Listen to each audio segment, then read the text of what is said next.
month of December is very important for the people who are spiritual, because Christ was born in this month, and for also the followers of the Ramakrishna Vedanta, because Holy Mother's birthday is also celebrated in this month. We find with the onset of December, the houses being decorated, the Christmas tree being bought, the roads being lighted. So there is a sort of joy coming everywhere. This external expression of joy is the welcome of Jesus, the God in human form. We try to feel closer to God, and that is the secret of joy. So God, the today's topic is, they shall see God. There is dispute in different religions that whether God as such can be seen. Can God be realized in this very life? Some religions say no. You can see God only after death. You cannot see God when you are in this body. But Vedanta says God can be seen, it can be realized while you are in this body. And God is ever present, it's closest to you. Only you can't see because of impurities in your mind. Make your mind clear. You are covering your eyes with your hands, with the impurities, and you are not able to see the thing. The God, all blessedness, all joy, only remembering that He is born in this month gives us so much of joy and celebration.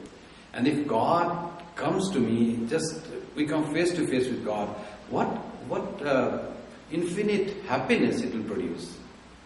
So, but is it possible to achieve that direct joy of God's presence? Jesus said, they shall see God. Who will see God? Those who are pure in heart. So that is Jesus saying, that is the saying of Vedanta. Vedanta says, Jivan mukti sukha prapti hetave janma dharanam. This human being is born to experience the joy of Jivan mukti, the freedom while still in the body, while still in this life. So that is very much possible. That's what all the teachers say. Those who say that you may not be able to see God in this body, but they say that you have to prepare yourself in this very life to see God after this life. So everything depends on this life, whether we can come face to God in this very life, according to some philosophies, some traditions, some religions, or you can go to God after this life, but everything has to be done in this life. So what is to be done for that? So let us see. As this is a month of Christmas, so we thought of talking something about from the Bible, from the Jesus' teachings. Jesus became an inspired teacher and traveled all over the places near where he was living. In Judea, in Galilee, all these places. And one day people recognized that he's a great teacher. And there was a setting that he will speak to the teachers. And when this news went, people came from all around, from far away. And they all came to hear this grand teacher of mankind. And Jesus taught them. But he taught the common thing that they could receive. After seeing the multitude, as the Bible says, the Bible according to Matthew, the Gospel according to Matthew says, after seeing this, that Jesus went in the mountain, and very few chosen disciples of him, they followed him. And there, Jesus spoke to him. He didn't speak to all persons. All rest of the majority of the people who had come to listen to him were told in ordinary way about the Lord's Prayer, that Lord give us our daily bread, and all the simple advices to make life more enriched with devotion to God. But intense devotion to God or God realization or getting God was left to be spoken to a few of his disciples. And they all went to the mountain. Not everyone, but a few went to the mountain, and to him he spoke. There, what he speaks, first, he says, first of the Beatitudes. Beatitude means great, blissful teachings. Great joy, extreme happiness is called beatitude. The blessedness is called beatitude. So first beatitude, he said that blessed are the poor in spirit, for there is the kingdom of heaven. That's how he opens the mouth. Be poor in spirit, then the kingdom of heaven will be yours. To reach the kingdom of heaven is the goal of all people. Kingdom of heaven is supposed to be a place where there is no suffering, no anxiety, no conflict, no battle, no fight. Only there is peace and joy. So that we want. So Jesus gives the first condition is poor in spirit. What does that mean? Poor in spirit means be humble. Be less egoistic. Empty your cup. The cup of our heart is always full of minus, always full of some ideas, always full of our own thinking. And we have made a set that this is right, that is wrong. Unless we are able to receive what is being taught, then how will Jesus tell us? Are we going to follow what Jesus said? It will be all go into the empty airs. So first you have to be poor in spirit. Means you have to be very humble. And why did Jesus didn't give these very important teachings of all great blessedness, extreme joy to all the masses? Was he partial? Is there a complaint of discrepancy in him, in his word? No. There is the quality of receptiveness. Who can receive, who can understand? The thing, if it is taught to someone who doesn't understand those teachings, they may not only not understand, but they may misunderstand and misinterpret, which will be against the good that a simple teaching could do them. This is very intense teaching. Not only Jesus took the few people separate and gave them the Beatitudes or give them the Sermon on the Mount, but in the life of Sri Ramakrishna himself we find. Sri Ramakrishna, when devotees used to come, he used to talk about devotion, having love for God, and as we said, having 3 types of attachment for God. Try to make God the center of your life. But when his disciples, who were to become monks, they came to be trained under him, he used to close the door and see that no other householder is there, and he used to talk of intense renunciation, intense detachment from the family life, giving whole heart to God, which could be difficult for householders, for lay devotees. To lay devotees he said, no, you don't have to renounce the world. Be in the world, treat your family members as your object of worship of God and perform a duty. That will do. But what did he say to the people, to the boys, young boys who were to renounce? They say, no, renunciation is important. You have to renounce your family attachment. Without that, how will you reach God? Were these two different and conflicting teachings? No. Because the first teaching, serving the family, was fit for a lay devotee, for a householder who had to look after our house. He cannot just give up and go. But for a man who had no responsibility of his household, he could give up everything. And Sri Ramakrishna could understand who can do this, who is fit to perform this type of spiritual sadhana. So to that type of person he would say, give up. Swami Vivekananda asked, is renunciation necessary? He said, yes. If something is kept on above another thing, if you want to get the lower thing, you have to remove the thing that covers it.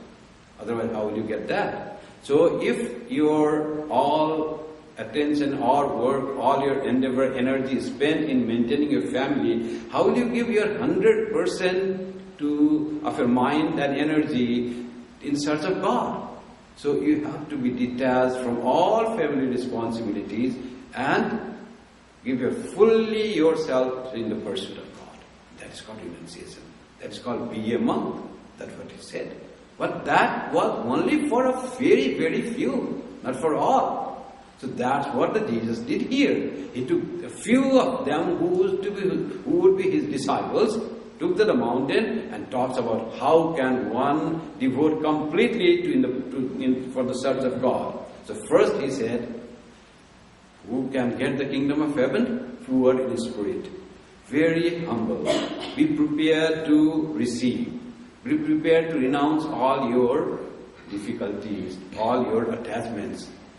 And renounce your ego. Renunciation of ego is very difficult. We are so much identified with our ideas.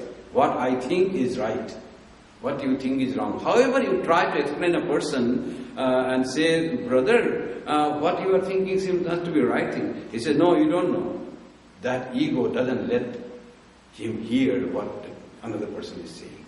So that's why poor in spirit is so important, that if you are really free from ego, your cup of ego is empty, then the nectar of God will flow and you will be blessed. You will have the kingdom of heaven. So sometimes one story is there that a student came to learn from a teacher. And the teacher said, a student first asked, so as a student, teacher asked him, do you know what you have to do as a student? He said, no, I don't know. The teacher said, oh, it was in the setting of the ancient Vedic setting when the student used to go to forest. So he said, teacher says, you have to work for the ashram, you have to fetch water, collect firewood, cook food for the ashramites, clean the ashram, after hearing all these things, and also then you have to study the scriptures. And after hearing all this, and then the student says, what the teacher has to do? Oh, teacher doesn't have to do anything. He just sits quietly and just speaks and teaches. He has nothing to do. Then the student asks, so can you make me a teacher then? I want to be a teacher, I don't want to be a student. That's what our condition is. We don't want to give up our ego and want to remain there without clearing our mind and always want a comfortable thing. So when we search comfortable, Swami Vivekananda, somebody said, why do we talk religion to be so steep that you have to give 100% of your mind, heart and soul to mind? That's what Jesus said. Love your God. It's in the Bible. Love your God with all your heart and all your soul. So people used to say, can't you make your religion a little comfortable? So Swami Vivekananda says, no, that is the truth. If you want God, you have to want Him fully. So otherwise there is no comfortable religion. So that's what the teacher had said. Sri Ramakrishna also said that when water rains, when there is rain, water does not collect at the top of the mountain, at the peak of the mountain, and all water goes down in the valley because it is peak, it is lying. If that way is our ego is like the tip, nothing will collect. We have to make the hollow of humility. That's what Jesus said. Blessed are the poor in spirit. Blessed are those who have very soft, very less ego, not inflated ego. They are the person who can really get the teaching. And they can really see God. they can go to they have the right to the kingdom of heaven. That lack of ego, it is said in the first. The second beatitude that Jesus said is, blessed are they that mourn, for they shall be comforted. So, mourning, becoming sad, for what? In the life we generally become very sad. We mourn for the loss of our property, wealth, or our family. Anything that we lose, that we hold dear, then we mourn. But do we mourn because we didn't have good meditation today? Did we mourn because we didn't have nice time for japam today? Did we mourn that why I became angry with another person today? We don't do that. Here mourning is for making ourselves better. That's what it says. Holy Mother says, find your own faults. That is the thing. When I see my own defect, am I angry upon myself? Do I mourn for not developing myself? Do I mourn that after coming to the temple and after practicing spirituality, nothing progress has come in me? I can stand other person. Still I have so much of conflict with other person. I cannot adjust with a little of defect of other person. What has come to me? Do I mourn for that? Mourning is that. When we can mourn, we will be comforted. We will be at peace. Comfort will come like that. Mourning is having a sense of spiritual loss. And also it means it will take us to intense renunciation. Tamashika bhakti, coming to God and praying for what we could not achieve. Sri Ramakrishna always said, have the tamas of bhakti. Come and feel the presence of God, and whenever you find whatever defect was in you, come to God and just force God that you have to take my weaknesses and you have to grant me your vision. You have the power. That forcing to God, Swami Vivekananda also said, Divine Mother can listen only when you force. And that force can come when we have the mourning for our misdeeds. When we find our own defects. Instead of seeing others' defects, we start seeing defects. We have to see defects. It's not that don't find anybody's faults. Holy Mother said, find nobody's fault, but see your own faults. Seeing our own fault is very important in our spiritual life. Without that, progress is difficult. See no fault. You don't see any other's fault, you don't see your own faults. You are full of faults. How will you progress?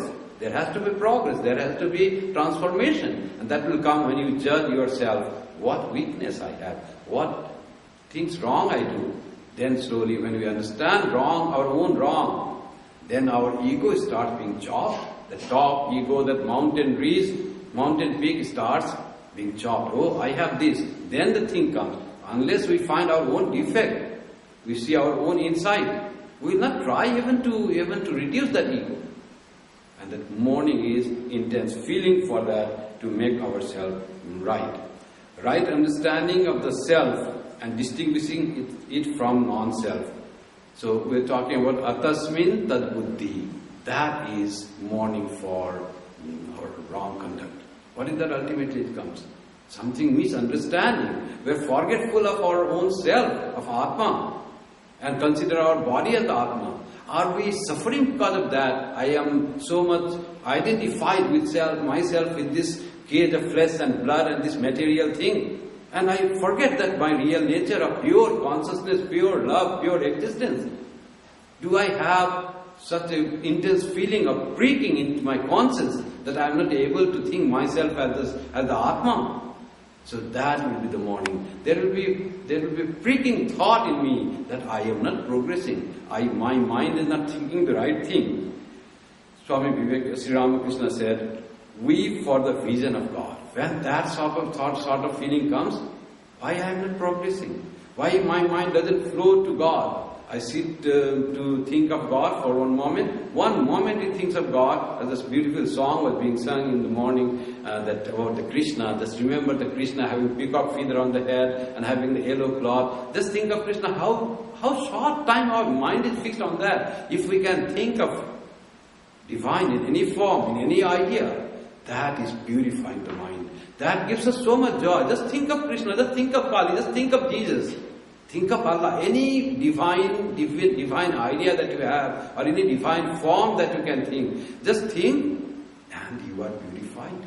And you feel that purification. Whenever our heart is purified, there is the manifestation in the feeling of peace and joy. That we do. But how fragment of time we can fix our mind there? Are we sincere? When I'm trying to fix my mind on the form of God, on the idea of God, on the feeling of oneness, but mind doesn't rest there. It just distracts. It goes to think so many things, doesn't get fixed there. Does that make me restless? And do I come to God and pray, Lord, make my mind fixed on divine thoughts? Do I weep for God? Sri Ramakrishna used to say, people weep and shed rivers of water for the worldly possession and worldly things. And no one even sheds a drop of tear for God. If one could cry for God and shed tears that why I am not having His vision, then God will come. That intensity, that longing itself is a step in God realization. It is like, Sri Ramakrishna said, it is like the rosy dawn before the sunrise. This yearning, trying to have that purity of mind, is the dawn after which sunrise is not far away. Sun will come. Only first it needed that mourning for not having God, not making myself a better person. When we come to this stage, when we feel nothing can give us peace except the vision of God, then God draws man's mind to Himself as a magnet draws a needle. And that comforts us. When we mourn and we come to God and weep for God's vision, that will be great consolation, great comfort. That's what Jesus said here. Next beatitude is, blessed are the meek, for they shall inherit the earth. It seems so contradictory. How can meek, mild will inherit the earth? We always see that meek are always vanquished, and the aggressors, they come and they rule the earth. But Jesus said, meek will inherit the earth. Science also is proving now that you say, they are saying now, ultimately there was called Hailstorms Chronicle. And he said that ultimately it will be the insects that will inherit the earth. When the human civilization will disappear, then it will be the insects that will come. Mild, powerless, small creature, they will be the rulers of this earth. That's what that Hailstorm's idea was. It said that because of the number, sheer number, they were saying, he said that. There's some scientific explanation, biological explanation. But Jesus said, it will be the meek who will rule the world, who will inherit the earth, not the aggressors. If you see in our life, in the history, where are all the aggressors are? They come, live for a few years with the power of sword, and ultimately just they go on the ground and mix with the earth. So aggressors never rule the world forever. For few years, they kill hundreds of thousands of people. But ultimately, what happens if you remember any aggressor in any country? That is the condition of aggressor. They never rule the world permanently. It is Jesus who rules, it is Buddha who rules, it is Sri Ramakrishna who rules, it is Chaitanya who rules the world. After so many years of when the religion was banned in the country, and there was a government who didn't allow any religious practice, it seemed that there was no religion. Churches were almost closed. Nobody went there. As if the people had forgotten about God and the temple and churches. But once that system was removed, the churches just sprang up. People's hearts were full of love for God. And now we hear that in that country some relic came from ancient relic, some belt of the Mary. And there were hundreds of thousands of people standing just to see and touch that belt of Mother Mary, Virgin Mary. her belt is supposed to be still there, and that came to Moscow. And there were hundreds of thousands of people, and in the country which was for decades in the rule, communist rule, and they said there is no God, no worship is permitted, there will be no holiday on the religious observance days, and that country had so much of love for God. So love for God is in the heart. You cannot you cannot rule that way. It is the meek mind, how the Jesus rules that I was going to say. Jesus rules in the heart of man. You cannot just wipe out the love for God from the heart of a human being. God didn't impose that. Man wants. Man is hungry for God. So, blessed are those who are meek, for they shall inherit the earth. What is that meekness? Oh, I am nothing. I know nothing. Oh, like I am adham, I am low of the lowly. So, not that. That is not the thing of the meekness. That is not the humility. Meekness is like self-surrender. Can you surrender yourself to the will of God?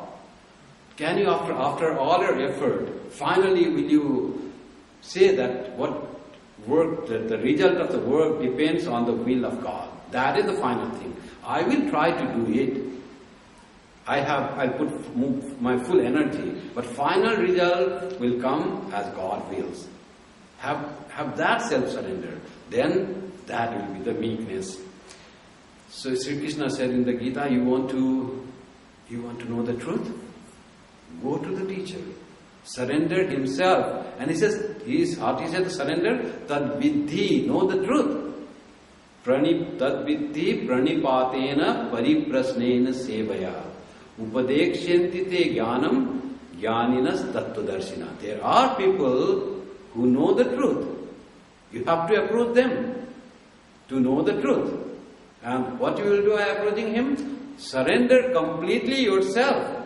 Know that what he or she will say is for your highest good. So what he said, Gita literally said, Tad vidhi pranipatena pariprasnena sevaya. By these ways only you can realize the truth. What do you do? Go and prostrate yourself. Pranipatena. Prostrate to the teacher. Be lowly. Have that meekness. Have that humble. And after what you do? Pariprasnena. Then ask questions. You must have something in your mind. Just you go and teach me. Like people sometimes say, we are going in the train and saw one person clad in Gerua and they say, Swamiji, pravachan dijiye. Go on speaking like open the tape record. So that won't help. That won't help. You have to have that burning desire to know the truth. What is the truth? How it is to be attained? What shall I do to be attained? Then only it is beneficial. Otherwise nothing is there, just time pass, that won't help. That's why very personal, you have to go and ask a burning question. You will find all the scriptures, Viveka Chudamani. Student go to the teacher and ask questions. Then the teacher is replies for his 7 questions, and the whole book is the answer to the 7 questions of the student. Like that vidhi pranipatana. But first, show your complete surrender by prostrating flat on the ground, Shastanga Pranam. This adoration to the teacher is called Pranam. And there are many types of Pranam. Namaskaram, touching the ground, touching the feet with the hand, and bowing down and touching the ground with the head, kneeling down. And there is called Shastanga Pranam. All your 8 limbs are flat on the ground, touching the ground. The head, the chest, the limbs, the feet, all your things are touching in front of the deity. It's called highest, showing of the highest respect and complete surrender to the teacher, to the deity, whatever is there. So Gita said, do that. Ask the question. And then he says, another quality, he says, Sevaya. Serve. What are his needs? Fulfill those. A teacher who wants to give you the knowledge of God will have very few needs. But try to serve that. And we know in the life of Sri Ramakrishna, when Yam started coming, first he just said Namaskaram like that. He himself writes, I did salute him in the English style, didn't the fat, and did touch his feet. And after that he started touching the feet according to the custom. And then he started finding the greatness of Sri Ramakrishna and that he can get something. Then he wants to serve Sri Ramakrishna by providing something that he may need. Sri Ramakrishna never touched money. So whatever he needs, who will give? There were people, rich people who used to give him. But Sri Ramakrishna chose to give that opportunity to Yam. And he used to ask, Yam, can you bring one cloth for me? So Yam brought one day. Sri Ramakrishna asked, he was very happy. And in his happiness, he once, instead of buying one cloth, he brought two clothes. And gave him. Sri Ramakrishna, how many clothes are there? He said, there are two. How many did I ask? You asked one. Can you take back one? I need only one. That is sufficient. These are the teachers. They won't hoard. They will not collect. They will not accumulate the things. And that was the opportunity given to the disciple to serve. Sometimes he said, can you see my feet? It seems to be aching. Can you just see what happened? So Sri Ramakrishna wants to his disciple to massage, because he didn't know serving how one serves the teacher. So he just says, can you just touch my feet? How you feel? Is it swelling? So he comes and he does little touches that, so that he gets the benefit of serving the teacher. Serve personally, provide the things what he needs, and try to serve him by doing good questions itself is the service. Understanding what teacher says is the serving. When Sri Ramakrishna explains something, then he says, Yam gives the answer to Sri Ramakrishna's question. Then Sri Ramakrishna was so happy, Yam writes, when he got the right answer. Yes, we have understood rightly. Asking right question, understanding the import of teachers saying that is the greatest service, others are the personal service, others are fulfilling his simple needs. That is sevaya. Those three things if it is done, that viddhi pranipatena pariprasnena sevaya. Then you are meek, then you are humble, then you will gain the things automatically. It will just come to you. That's what Jesus says, that was our scripture says. There is no difference between any religion. And all these great prophets are just, when we read Bible and the Gospel and the Upanishad, it seems it's the one person saying in different languages. One in Bengali, another in Sanskrit, another in English, Hebrew. Just one person in different forms speak the same thing. All religions are true. All prophets are different forms of same divine personality. That's what it is said. So how will they inherit the earth? Inherit the earth means in Raja Yoga also, Patanjali Raja Yoga also it is said about non-stealing, asteya, it is explained, the man who is confirmed in non-stealing becomes the master of all riches. How can non-stealing make him master of all riches? Like that, inheriting the thing. They become most powerful assets in this world. Non-stealing means who steals? We don't steal, but non-feeling greedy, non-keeping more than what you need. When you accumulate the things that you don't really need, then also it is like stealing, though you buy. And another stealing is something that doesn't belong to you, you start saying it is mine. In that sense, whenever I say this sofa is mine, this table is mine, this car is mine, this house is mine, then I am stealing. They all in fact belong to God. Whole world belongs to God. Ami amar noi janani amar nai kishui bhutale e brahmanda tumar srishti drishti hine amar bole. In Bengali there is a couplet. There is nothing, O Divine Mother, that is mine. Only those who are blind, they say it is theirs. So to say that this is mine and to feel in the heart of heart that this is mine, that is stealing. We are just the custodian of the property. We have been given by God's grace a house to live in, a bed to sleep at night, a workplace to work. This all God's grace has given. Nothing is mine. As the table in the office, that is not mine. That's till I am there. Like that, everything is belonging to God. When I firmly believe that is mine, that possession comes, then it is stealing. If we could just give up all possessions, then we are the richest person. We have everything. We have everything. They say, Swami Kripamayananda said, that God, if he is prayed for something to give, he gives that thing. But if you pray and ask for nothing, then God gives everything. By giving up, you get everything. That's the philosophy of that. That being meek or self-surrender to God is to be free from the idea of me and mine, that idea.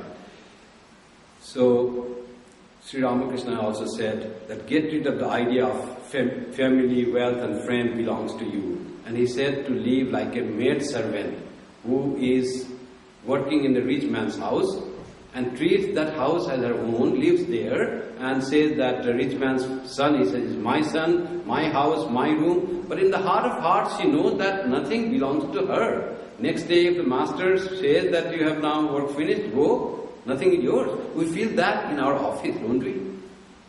Our office, we are working today, tomorrow, what the manager will say, we don't know.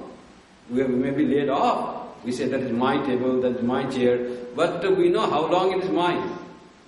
That is the condition. If we could feel the same way for the things of our household also, we will be detached. And that will not make us bound to the things. That will not hurt us and that will not be stealing. When we start feeling nothing is mine, then we will become the richest person. The whole world will belong to us in that way. Now, next, this beatitude is, blessed are they who hunger and thirst after righteousness, for they shall be fulfilled. What is the righteousness? Doing right work?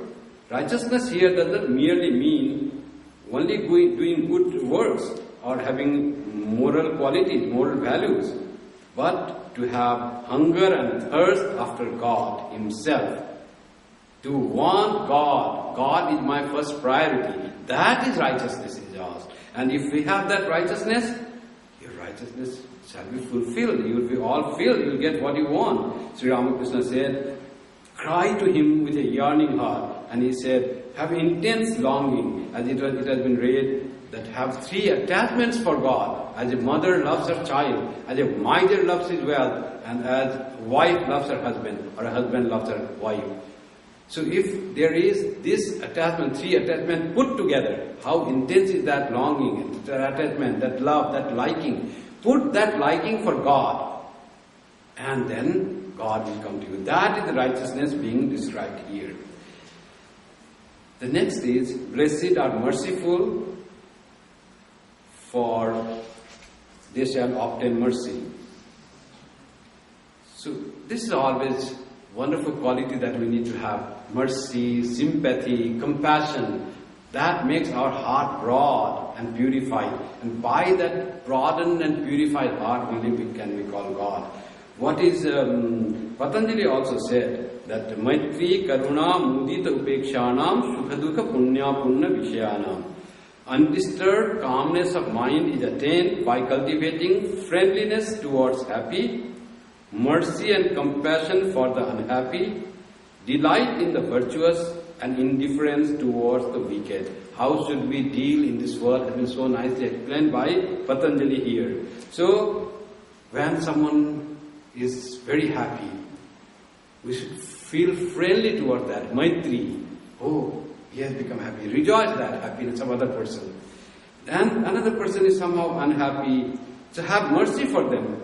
Mercy and compassion for the unhappy. That's what the Jesus says here. Be blessed are merciful, for they shall obtain mercy. Man remembers one ill treatment, Swami Kripamayananda used to say. How was the man's nature? He remembers one ill treatment done to him and forgets all the deeds of kindness. All over 99 or 100 you have done, he forgets everything. One simple misunderstanding can break the friendship that has been grown through years. One misunderstanding. That's what the man's nature is. The man who can't see. And what does the God do? God said to you, do so many things. You did only one of them. You prayed to Him one day sincerely. God remembers that. And He doesn't care for what mistakes you did. He believes He believes that you can overcome that. God's blessing will all wipe out all your mistakes if you can pray sincerely to Him. He's so happy with that. So human nature is always trying to stick to one thing that I don't like. But that shouldn't be the ideal of a spiritual seeker. He should have compassion over where there is some unhappiness is there, mercy for those who are incomplete. And now the eighth one of our topic. Blessed are the pure in heart, for they shall see God. So that means God exists and purpose of life is to know God. Every scripture says this. Bible also says this. That they shall see God. God can be seen. Only you need to purify the heart. Swami Vivekananda said, if this teaching of Jesus remains and all the scriptures are lost, humanity will not forget God. This scripture can make a person lover of God. Humanity a lover of God. So powerful this teaching of Jesus is. Sri Ramakrishna said, God is unseeable, God doesn't exist. Don't think that. During daytime do you see stars? You don't see. But are there no stars during daytime? Similarly, God is there. God is ever present every time, everywhere. Only you don't see because of your impurity, because of your ignorance. Otherwise, God is ever present. Try to purify your heart. And purification of heart leads to vision of God. What is the test of purification of heart? The purification is, does your mind dwell in God? Does your mind think of God? How long does it think? The more we are able to think of God, or the indwelling of God in the hearts of the people, and we are aware of the presence of heart, presence of God in everyone, in that degree our mind has become pure. What is needed is transformation, conversion of our heart, of our mind, and the removal of impurities. How can remove the impurities? What are the impurities? Impurity, the highest, greatest impurity is ignorance. Ignorance that God resides in my heart and God resides in the heart of everyone. Avidya, forgetful of the nature of God. With that, separation of my own real nature and my own self, Atma, comes the ego. That is another impurity. With ego in me, finding myself to be a smaller thing, separate from the world, cut away from the world, you and me, comes to more impurities. One is attachment or strong liking, another is aversion or hatred and dislike towards some. So all impurities are being added. The first was forgetful of our own real nature, avidya. And there is, with that nature, when we identify ourselves with this body and mind complex, then comes a thirst for living forever in this body. That is the fifth impurity called avidya, asmita, raga, dvesha, avinivesha. It's called avinivesha. I want to live in this body forever. This body is meant for few years. And after that it will just die and degenerate. But soul doesn't die. So we should be aware of the real nature of our soul which never dies. So these all are the impurities. Because of impurity of our heart, we may be afraid to have even God vision. If God comes today to me and then He says, what do you want? I'll be afraid. You will be afraid because we are not prepared. Our heart is not prepared. It's impure. I know a person who had the vision of God. Just that person saw that Divine Mother is sitting somewhere. And lot of confusion, and she was very sad. That he or she was very sad. Why sad? Because he or she thought, oh, perhaps I will not live longer. God has come to take me away. And he or she was not prepared to go away. Vision of God, instead of giving great joy, gave him a lot of trouble. Does this mean that my life in the world is finished? God has come to take me away? Where does the God take? If He takes, is this life alone? Is that you should be sticking to it? Is this the only place where you find joy? Is there no joy after this life? That is a very wrong conception that we have. Avidya is the cause of that. Ignorance is the cause of that. And that is the greatest impurity, avidya. And that avidya, ignorance of ourselves, finding ourselves in this, identifying ourselves with the ego, makes all the trouble. And what does it bring? It brings desires. And where are the selfish desires come?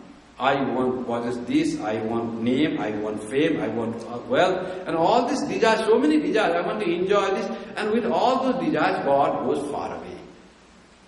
The more we think of God, desire becomes less. Jahan kaam, tahan nahi ram. Where there is desire, passion, strong, passionate will, there is no God. Jahan ram, tahan nahi kaam. When we are in the presence of God, desires fall apart. They don't come, they don't bother. And what is the problem with desires? They are very bothering. When you don't get desires fulfilled, when it is fulfilled, you are happy. But if it is not fulfilled, you are sad, angry sometimes. You lose yourself. And some are fulfilled, some are not. And desires are so many that all cannot be fulfilled. You will have more desires than that can be fulfilled. That's how this avidya has caused. Avidya exists only through desires.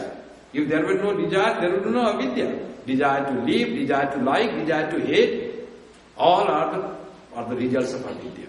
So this ignorance comes there. So how to purify the mind? How to purify the heart?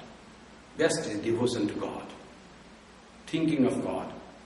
Idea, divine form, anything will purify. Just this thinking will purify our heart. Another is complete surrender to His will. Doing the work, performing our duty to our best of the ability, and then finally realizing it is He who gives us the result. Final result, surrendering to Him. Not getting annoyed by the outcome of our work. What is the third? Always holding on to God as in a play, the children hold on to the pillar. God should be the pillar of our life. Everything that we do should be God.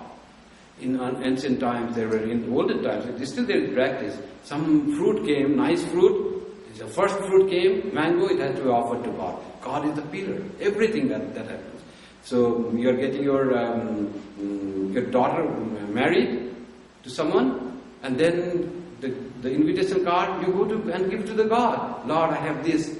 Some happens wrong in the life, some bereavement, rush to God. Lord, this, what happened this, why this happened to me? So God becomes the pillar of all your actions, all your activities in your family.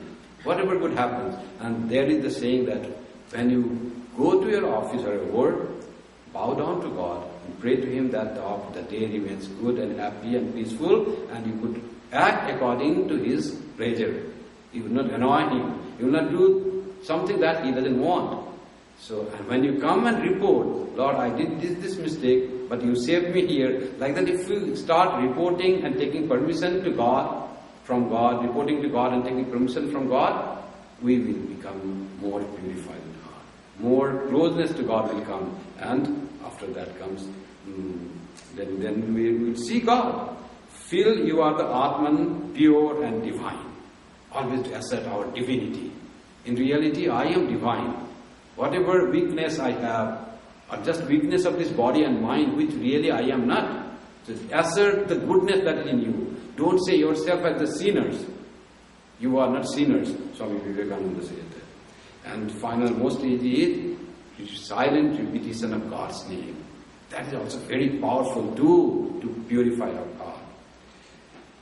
So that's called japam. Just putting the name of God into our mind as many times as we could do in a silent way, that will slowly remove all the ego, all the crookedness, all the impurity that is in our heart. And once the heart is purified, God will be here. Before that, of course, the sign of the test of purification of heart is, I will have longing for God. I will have liking for the vision of God. I will have more liking to hear the praise of God, more interest in listening to things said about God, more joy in listening to the songs sung about God, more liking to come to the temple or the church or the place of worship. That type of thing will come. Whenever you see the place of worship, you will remind of God. So seeing a church or mosque or gurudwara or temple will give you joy. Oh, people come here to worship God. So God becomes more frequent, your mind will flow towards God. That is, the more our mind flows towards God, is the greater sign of getting our hearts purified. In the next beatitude, Jesus said, "Blessed are the peacemakers, for they shall be called the children of God." So peacemakers, those who have attained that peace, they make peace externally. Those who have realized the peace. So once when Swami said, some people come in bereavement and ask, Junior Swami asked the Senior Swami, and ask in bereavement, but I don't find any words to console them. What should I say that I can give them the peace of mind? Senior Swami said, when they are in the very bereaved conditions, your words will fail to give them consolation. What would console them is the peace within you, is the feeling of pain that person has, you feel that within you. Then that person within bereavement will be consoled. When one lady came whose son had died to Holy Mother asked, "I didn't see your son, I see you after a long time." She said, "My young son had died." Holy Mother started crying and wailing in pain. And that made her feel so comforted, that lady. She said, "Mother, this is the part how the life goes on." She started consoling Holy Mother. Not that Holy Mother was consoling her, because Holy Mother could feel the pain of that person. So feeling the pain of other person and having the peace in yourself, that will really give the peace. Once, yesterday was Swami Kripamayananda's birthday according to the Tithi. So once in Belur Math, in those times, two brahmachari, newly novitiates, they had some quarrel and they fought with each other. So Swami Kripamayananda took them to Swami Brahmananda, who was president, and said, brother monk, brother, remove them. They are not fit to become a monk. They are quarreling and fighting with each other. How can they become a monk? Monk is supposed to become peaceful, quiet, happy, serving each other, seeing God in each other, and they are fighting with each other. So Brahmananda said, "No, brother, they have come to become a monk. They have not yet become a monk. They have come to become perfect. They are imperfect. So that is our condition. We all are imperfect. We have to understand and recognize our imperfectedness. And we will slowly grow to that perfection, that beatitude, that blessedness when we become perfect. So when we become perfect, then our ego will be there. I will be there. I like food. I like to go. I will say something. But that ego, the scriptures say, is like the burnt rope. It will have the shape. A rope is burnt and it's made of now ash. But it looks like just like rope with the twinings and this thing there. But when you try to bind someone with that, it won't bind. Like that will become the ego of a realized soul. When the ego is that burnt soul, like the ego of Sri Ramakrishna, ego of Shankaracharya, ego of Jesus, it will never bind anyone. It will not give trouble to anyone. It will just make peace when you have that thing. The last is, blessed are they who are persecuted for righteousness' sake, for theirs is the kingdom of heaven. When you act something righteous and someone misunderstands you, even something persecutes you, if you can stand that, then you know that it's all the will of God. Why do good people suffer? That is often question comes. If good people suffer, that should be taken as the grace of God. Some karma was left, that's why they are suffering. And if you can endure that suffering, kingdom of heaven is reserved for you. So suffering doesn't go away just by realizing God, physical suffering. But mental suffering definitely goes away. There is peace always there. So the best thing is to purify the heart. And once the heart is purified, then the God will be seen. That's why blessed are the pure in heart, for they shall see God. It is the word of not consolation, not one making something inspiring to see God. It's the words of experience, words of truth, and there is no doubt about that. If we could make our hearts pure, God can be seen. It is not impossible for every one of us.